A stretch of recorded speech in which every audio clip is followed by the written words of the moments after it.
Last hour we learned the story of Journey to the West.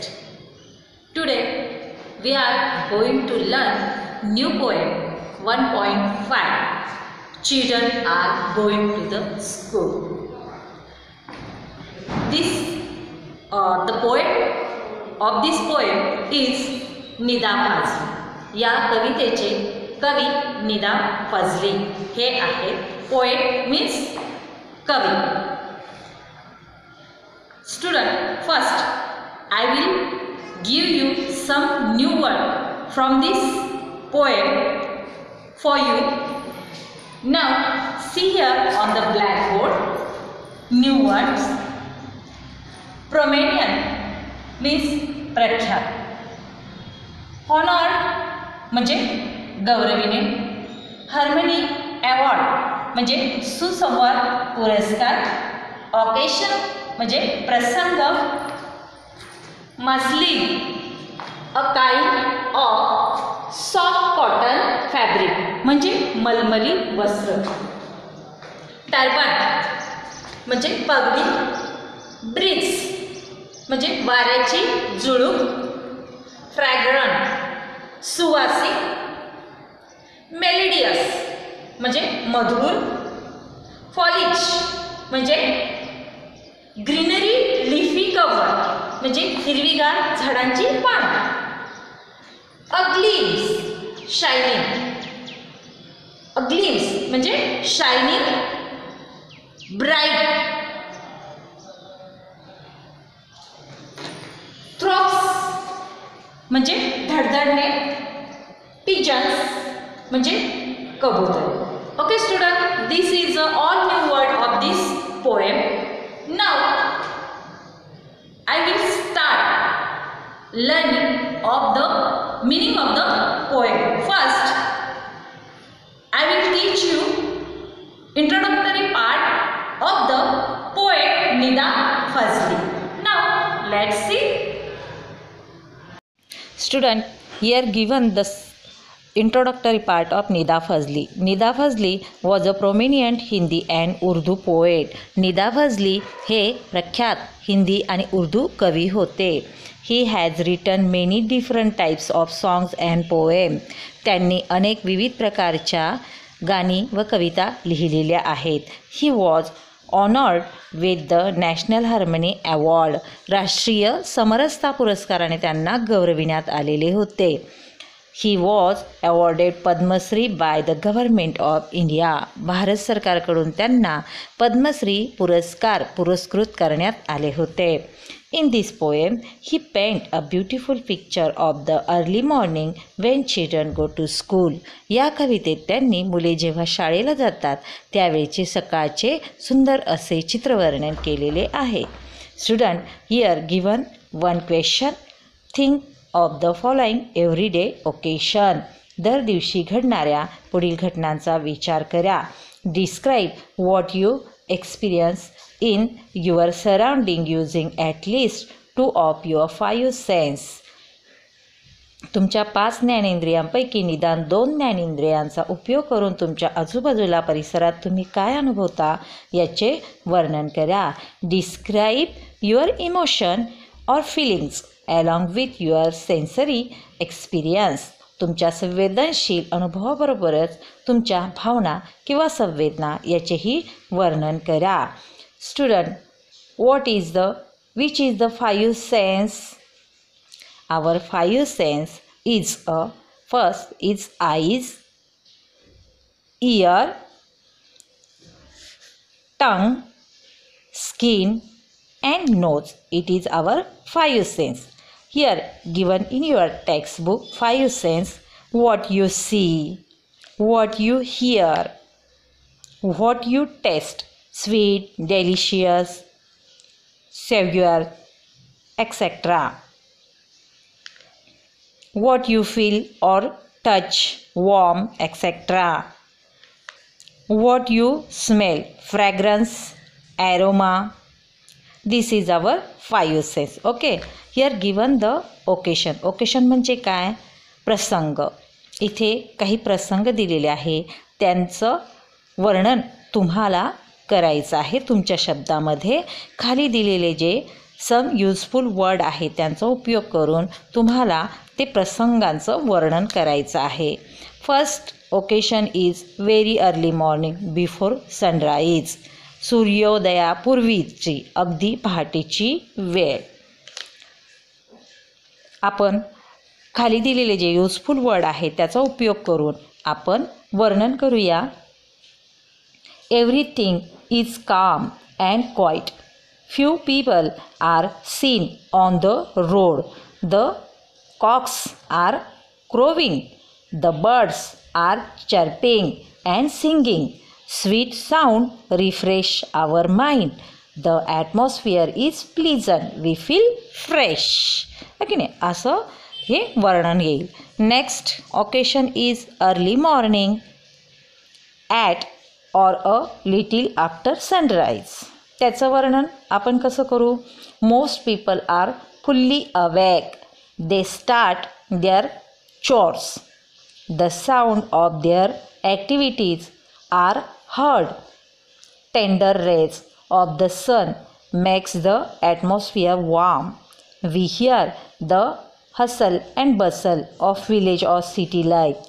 The lights, pleasant breeze please all. अशा प्रकारे आपण त्याचं वर्णन करू. Next occasion is at the time of the school prayer and assembly. शाळेच्या प्रार्थनेची वेळ. त्याचं वर्णन कसं करणार आपण. The bell rings for the prayers. Students are praying devotionally. There is a complete silence everywhere. There is serene atmosphere. Students are prepared for their daily lesson. They move to attend the assembly with great enthusiasm. अशा प्रकारे तुम्हाला काय करायचं आहे. उरलेले जे प्रसंग आहेत ते प्रसंग त्यांचं वर्णन आपल्या वहीमध्ये लिहायचं आहे. या दिलेले जे सम युजफुल वर्ड आहे त्यांचा उपयोग करून त्या प्रसंगांचं वर्णन तुम्हाला आपल्या नोटबुकमध्ये करायचं आहे. नेक्स्ट क्वेश्चन दिलेला आहे इथे. What do you see on your way to school every day. तुम्ही दर दिवशी तुमच्या शाळेच्या वाटेवर तुम्हाला काय दिसते. List 5 of the place or people. कोणत्याही 5 ठिकाणांची किंवा व्यक्तींची नावे लिहा. मग प्लेसेस कोणकोणते असतील. Places vehicle, shop, temples, buildings, trees. Person कुठकुठले असतील. Green grocer, students, milkman, office goers, workers. असे वेगवेगळ्या व्यक्ती तुम्हाला शाळेच्या रस्त्यावर दिसतील. Okay student, now let's see the explanation of the poem children's are going to school. At the children go to school in the morning all the nature rejoice and welcome the children. In this poem, the poet has described how the natural element or living beings or non-living beings also welcoming and giving blessing. Now, first line is morning light spreads over the earth. Means, as the sun rises, the rays or the lights of beautiful sun spread everywhere on the earth or on this planet. म्हणजे काय. सकाळचा प्रकाश पृथ्वीवर पसरला आहे. Next line is once again the sky bows his head in respect for children are going to school. In this line, how beautifully poet has described that the sun rises in the sky and the sky is covered with beautiful colors and very respectfully bows his head for the children because they are going to school. the sky has referred as a human and given it human qualities, that is bows his head in respect. म्हणजे काय, पुन्हा एकदा आकाशाने डोके टेकून मुलांच्या बाबतीत आदर व्यक्त केला आहे, कारण मुले शाळेत जात आहे म्हणून. Next line is the sun after his morning dip in the river dressed up in his golden muslin turban. Here in these lines the poet referred the sun as a human being. He says that there is a morning and the sun wakes up, finishes his bathing in his river and dress up golden muslin turban. Muslin means a kind of soft cotton fabric. Turban. Its simple meaning is that because of sunrises, yellow, a beautiful golden color is spreaded everywhere. म्हणजे काय की पहाटेच्या सूर्योदयानंतर खोल नदीत सूर्याने जणू सोनेरी मलमली पगडी परिधान केलेली आहे. In next line waits and smiles on one side of the road for children are going to school. Here poet want to say that the sun is just rise in the sky.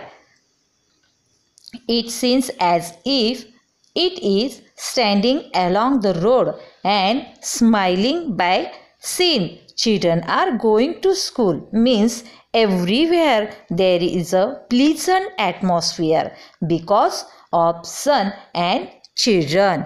म्हणजे रस्त्याच्या एका बाजूला हसत सूर्य वाट पाहतो आहे, कारण मुलं शाळेत जात आहेत म्हणून. Next line is through the green top branches breezes sing their song of blessing. Here poet describes that through the branches of the trees the light wind is blowing and there is a sweet sound of breezing is a heart, and poet feels that wind or breeze also singing a song of blessing for school going children. म्हणजे काय, उंचावरील हिरव्या फांद्यातून वाऱ्याची झुळूक त्याच्या आशीर्वादरूपी गाणे गात आहे. Next line is fragrant flowers awaken the sleepy roads with their melodies. Means in these lines, in this pleasant morning, fragrance of flowers spreaded everywhere, and poet thinks that as he fragrance of flower awakened road from their sleep. म्हणजे सुवासिक फुले झोपलेल्या रस्त्यावर त्यांच्या मधुरतेसह जागे झाले आहेत. Next line is at the corner of the lane the people in his lush deep foliage waves his hands, for children are going to school.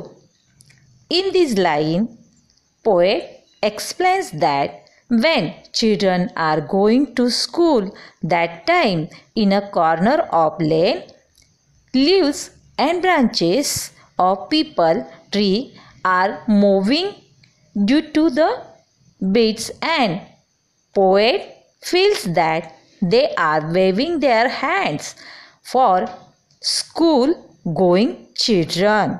म्हणजे काय, अरुंद रस्त्याच्या कोपऱ्यावर हिरव्यागार पिंपळाच्या पर्णसंभारात आपले हात हलवत पिंपळ आपले हात हलवत आहे, मुले शाळेत जात आहेत म्हणून.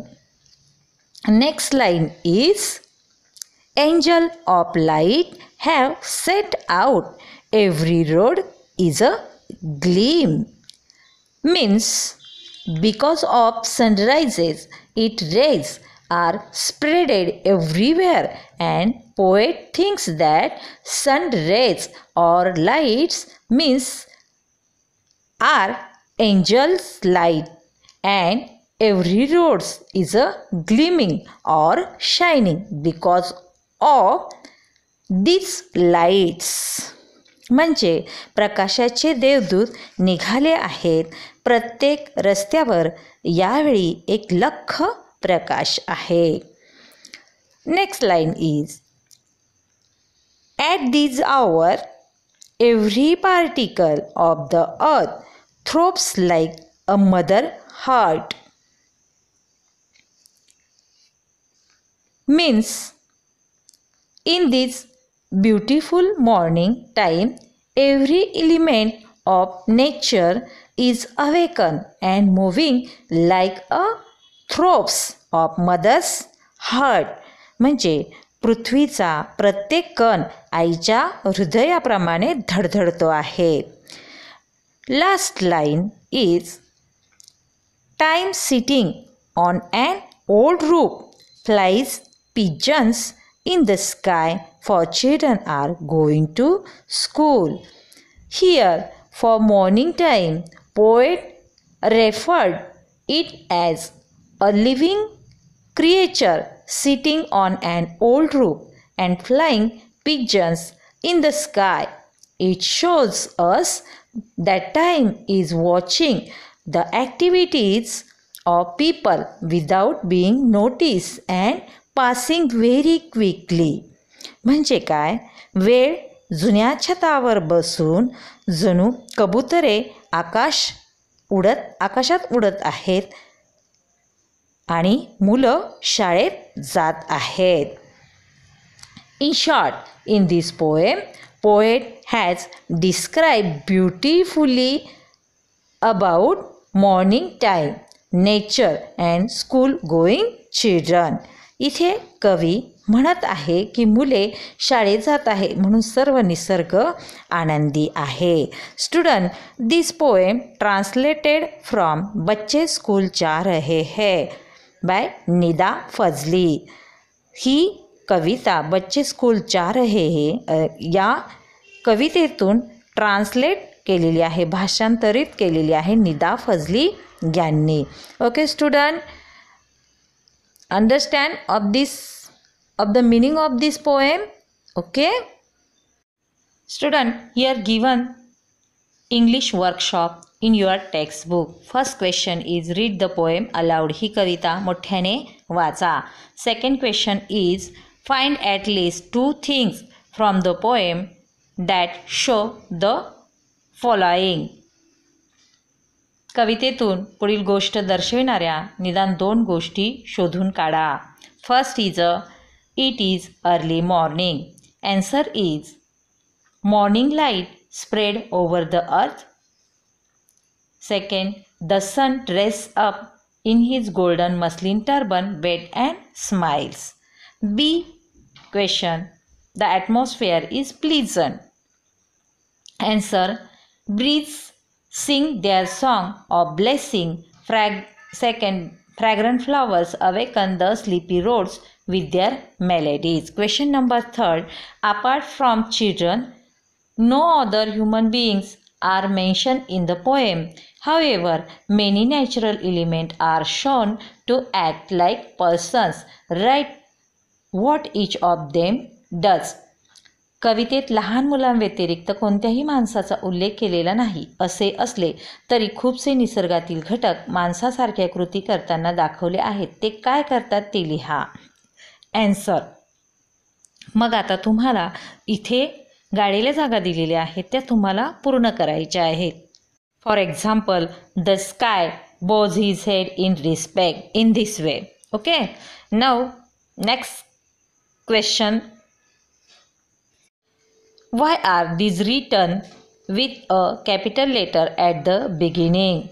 ह्या नावांची सुरुवात कॅपिटल अक्षराने का केली आहे? The name of natural elements are represented in the poems as humans, and the names of humans or persons always begin with capital letter, they are considered as proper noun. Okay, next question is, what does time do? What do we understand from his occasion? Time काय करीत आहे, त्याच्या कृतीतून आपल्याला काय समजते? Answer is, time is sitting on an old roof and flying pigeon in the sky. It shows us that time is watching the activities of people without being noticed and is passing very quickly. Next question is, the whole world is happy because children are going to school. Why is it so? Discuss it in the classroom. मुले शाळेत जात आहेत म्हणून सर्व जग आनंदात आहे, असे हे का असावे असे तुम्हाला वाटते? त्याची वर्गात चर्चा करा. Next question is, if you were to draw a picture of the scenes describe here, what colors will you use? Mention the object and the color using line from the poem and your imagination. येथे वर्णन केलेल्या दृश्यांचे चित्र काढायचे असल्यास तुम्ही कोणते रंग वापराल? कवितेतील ओळी व तुमच्या कल्पना वापरून वस्तू व त्यांचे रंग नमूद करा. For example, the sun dress up in his golden muslin turban. माता, यासाठी तुम्ही कोणते वस्तू वापराल? The object, the sun. Colour is bright red and yellow. The object is turban. Colour is golden और saffron. The sky bows his head in respect. The object is the sky. Color is blue with some white strip in between. Question number 3. Through the green top branches breeze sing. The object is branches of trees. Color dark green. Okay, now next question is 7. Try to translate a few lines of your favorite songs or poem from your mother tongue into English. विद्यार्थ्यांनी त्यांच्या मातृभाषेतील त्यांना आवडणारी कविता किंवा गाणे निवडावी आणि प्रयत्नपूर्वक त्या कवितेचे शिक्षकांच्या सहाय्याने इंग्रजी भाषेत रूपांतर करावे. Next question is 8. List all the verbs in the poem that have the suffix s. कवितेतील अंत्यप्रत्यय s असलेल्या क्रियापदांची यादी तयार करा. Answer is, the list of the verb with suffix s: spreads, bows, wags, smiles, waves, throws, flies, it is. And last question is, write into minute at least 20 words each related to the given words. दिलेल्या शब्दांशी संबंधित निदान 20 शब्द 2 मिनिटात लिहा. प्रत्येकी काही शब्द दिले आहेत, बाकीचे तुम्ही लिहायचे आहेत. School, road, tree. माता, स्कूल या शब्दाशी संबंधित वर्ड कुठले असतील? Teacher, student, classes, study, teaching, library, ground, benches, blackboard. Second is road. रोडशी संबंधित word roof, potholes, broad, corner, shop, clean, traffic, vehicle, signals, crowd. Next word is tree. ट्रीशी संबंधित word big, leaves, fruits, roots, branches, birds, flowers, wood, furniture, shelter, ॲक्सेट्रा.